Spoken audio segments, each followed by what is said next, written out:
안녕하세요. 오늘은 일본 주식시장의 신으로 잘 알려진 고레카와 긴주의 자서전을 읽고 리뷰해 보는 시간을 가졌습니다.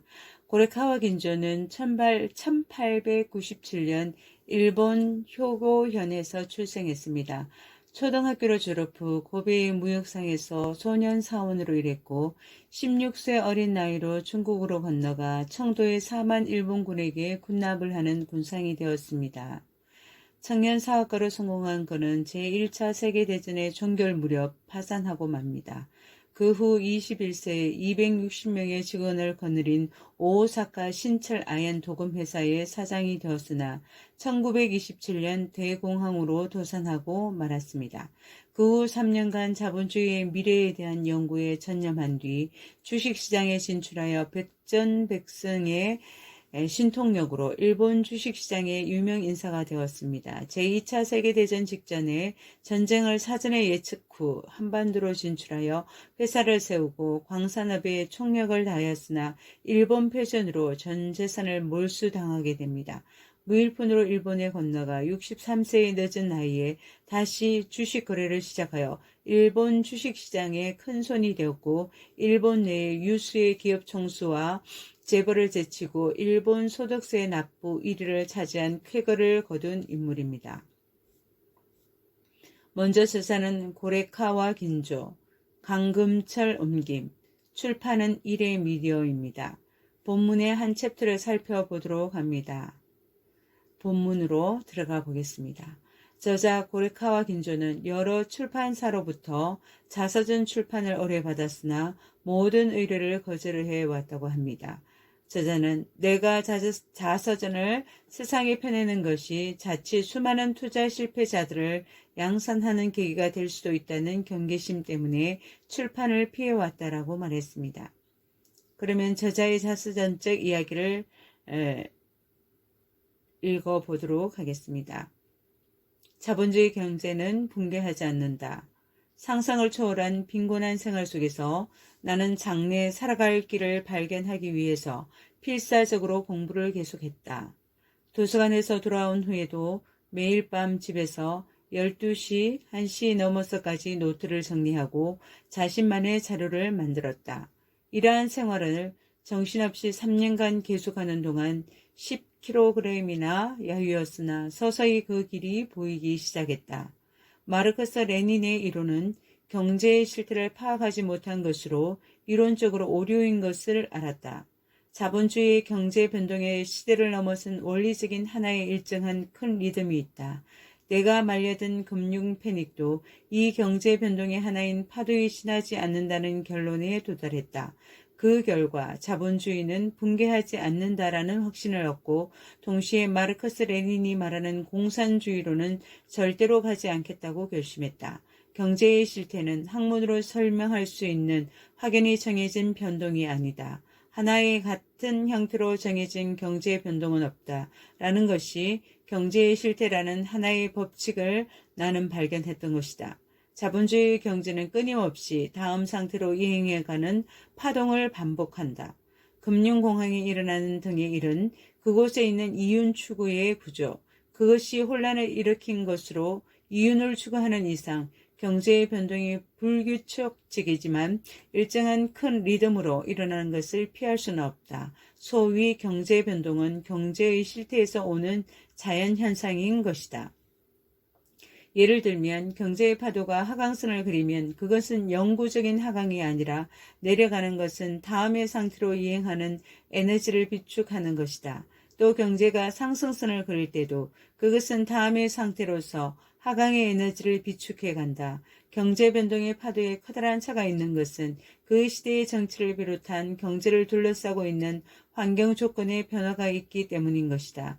경제에는 영원한 번영도 없으며 영원한 쇠퇴도 없다. 이것이야말로 자본주의 경제의 본질인 것이다. 그리고 경제 변동의 큰 리듬은 주식 시세의 실태로 나타나고 있음을 간파했던 것이다. 그렇다면 지금까지 피땀 흘린 노력으로 공부하고 체득한 것을 주식의 세계에서 살려보자고 나는 결심했다.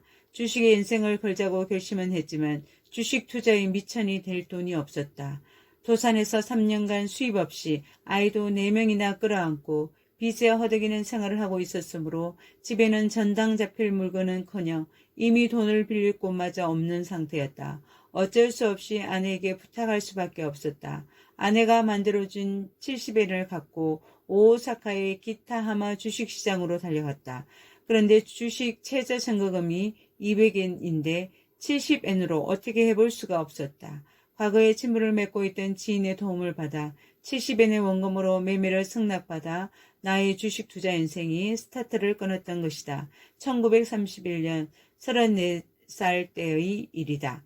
한 구자 10주로 최초로 손에 넣은 것은 신동주였다. 당시 아이 4명과 아내, 6식구의 한 달 생활비로 100엔이 필요했다. 70엔의 원금으로 100엔씩 아내에게 건네줄 생활비를 벌면서도 자본금은 계속 늘어가기만 했다. 그해 연말에는 70엔의 원금이 100배인 7,000엔으로 불어나 있었다. 일단 그해 연말에 매도한 주식을 전부 청산하고 남은 돈을 달라고 후쿠타 씨에게 말하자 3,500엔 정도의 돈이 들어왔다. 매매는 연전연승, 백발백중으로 들어맞았고 기타 하마에 이상한 사람이 나타나서 사도 팔아도 백발백중, 무언가 비밀이 있지 않을까 하고 나를 찾는 사람이 늘어갔다. 나는 주식 투자를 하고 있는 일반 대중에게 2가지 경고를 해둔다. 첫 번째 경고는 자신이 갖고 있는 자금의 범위 내에서 투자를 하는 것이다. 아무리 증권회사가 현금을 갖고 있지 않아도 괜찮다. 반드시 번다 라고 유창한 말로 유혹해도 신용거래에는 절대로 손을 내밀지 말라. 현재 신용거래 제도는 매수한 주식이 50%의 보증금을 내면 현금을 갖고 있지 않아도 거래를 할 수 있다. 시세라는 것은 상승하면 반드시 하락도 있다. 신용거래로는 주가가 하락할 때는 당연히 추가 보증금을 청구받는다. 이것을 납입하지 못하면 신용으로 매수한 주식을 증권회사는 처분해버리는 것이다. 두 번째 경고는 신문과 잡지에서 큰 제목으로 뽑은 재료를 맹신하지 말라는 것이다. 자신의 힘으로 노력하지 않고 적당히 한몫 벌려고 한다면 수익을 낼 리 없다. 너무 거저 먹으려 한다. 셀러리맨이 직장을 다니면서 주식 투자를 하면서 성공할 정도로 주식 세계는 어리숙하지 않다. 정말로 벌고자 한다면 스스로 경제의 동향을 주의 깊게 살펴야 한다. 일본 경제는 물론 세계 경제의 동향, 그리고 이것을 실적 내지 않고 일상적으로 지켜가야 한다. 판단 지료는 매일 신문에 많이 나오고 있기 때문이다. 그리고 큰 흐름이 판단되었을 때 장래 전망 있는 업계의 회사의 움직임을 참고하여 조사한다. 회사의 내용, 수익력 등을 비교하고 베스트라고 생각되는 회사의 주식을 사두는 것이다. 후지산을 예로 들면 2부 능선, 3부 능선에서 사라고 하는 것이다. 그러나 신문에 큰 제목으로 기사가 나면 이미 8부 능선이나 9부 능선에 올라와 있어 정상까지는 조금밖에 남아있지 않은 것이다. 내가 행해온 주식 투자의 모두가 2부 능선, 3부 능선에서 매수한 것이다. 한 번이라도 대세를 그르쳤다면 나는 사라졌을 것이다. 그러나 지금까지 사라지지 않고 오늘날까지 살아온 것이다. 대국을 오판하지 않고 투자해온 것을 증명하는 것이다. 93세가 되어서도 천하의 국제 정세를 판단할 때는 사람들에게 뒤처지지 않는 자신을 갖고 있는 것이다. 오늘은 일본의 전설적인 주식 투자의 신으로 불리는 고레카와 긴조의 자서전을 리뷰해 보았습니다. 감사합니다.